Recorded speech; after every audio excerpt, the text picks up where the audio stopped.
subscribe to the channel and like. Happy viewing.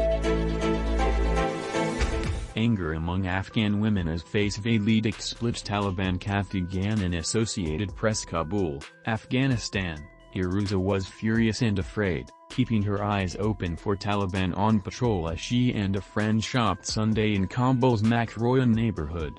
The math teacher was fearful her large shawl, wrapped tight around her head, and sweeping pale brown coat would not satisfy the latest decree by the country's religiously driven Taliban government.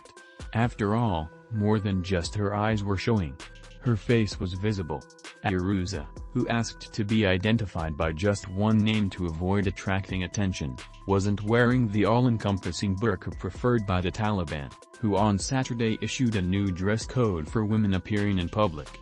The edict said only a woman's eyes should be visible. The decree by the Taliban's hardline leader Hibayatullah Akhundzada even suggested women shouldn't leave their homes unless necessary and outlines a series of punishments for male relatives of women violating the code.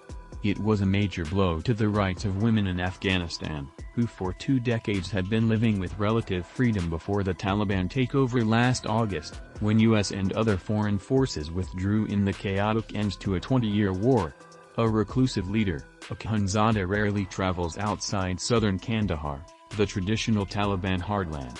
He favors the harsh elements of the group's previous time in power, in the 1990s, when girls and women were largely barred from school, work and public life.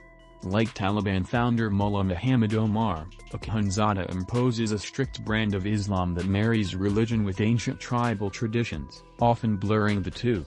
Akhundzada has taken tribal village traditions where girls often marry at puberty, and rarely leave their homes, and called it a religious demand, analysts say. The Taliban have been divided between pragmatists and hardliners, as they struggle to transition from an insurgency to a governing body. Meanwhile, their government has been dealing with a worsening economic crisis. And Taliban efforts to win recognition and aid from Western nations have floundered, largely because they have not formed a more representative government, and restricted the rights of girls and women. Until now, hardliners and pragmatists in the movement have avoided open confrontation. Yet divisions were deepened in March, on the eve of the new school year, when Akhundzada issued a last-minute decision that girls should not be allowed to go to school after completing the 6th grade. In the weeks ahead of the start of the school year, senior Taliban officials had told journalists all girls would be allowed back in school. Akhundzada asserted that allowing the older girls back to school violated Islamic principles.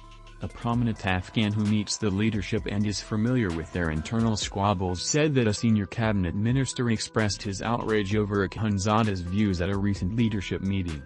He spoke on condition of anonymity to speak freely. Tariq Farhadi, a former government advisor, said he believes Taliban leaders have opted not to spar in public because they fear any perception of divisions could undermine their rule.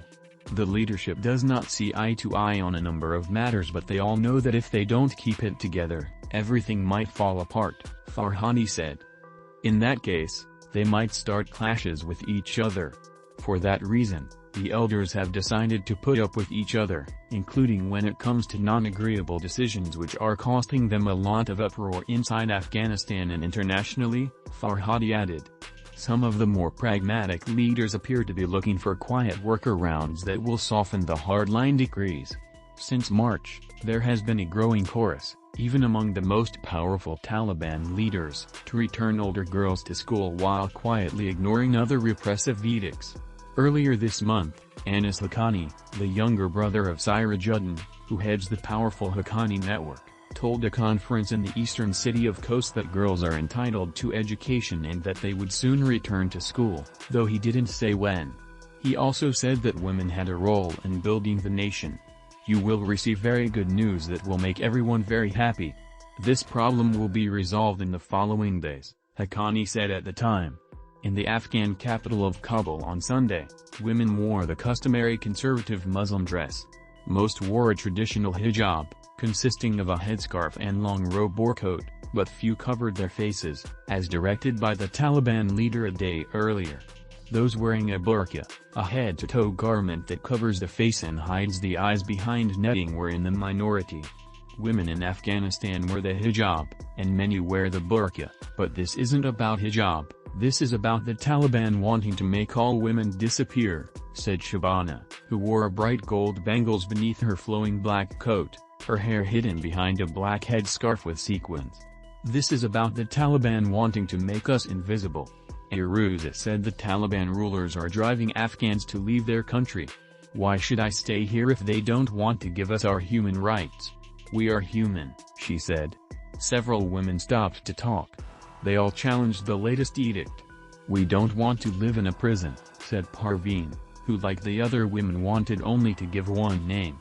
These edicts attempt to erase a whole gender and generation of Afghans who grew up dreaming of a better world, said Obedullah Bahir, a visiting scholar at New York's New School and former lecturer at the American University in Afghanistan. It pushes families to leave the country by any means necessary. It also fuels grievances that would eventually spill over into large-scale mobilization against the Taliban, he said. After decades of war, Bahir said it wouldn't have taken much on the Taliban's part to make Afghans content with their rule, an opportunity that the Taliban are wasting fast. That's all, thanks for watching, and see you in the next video.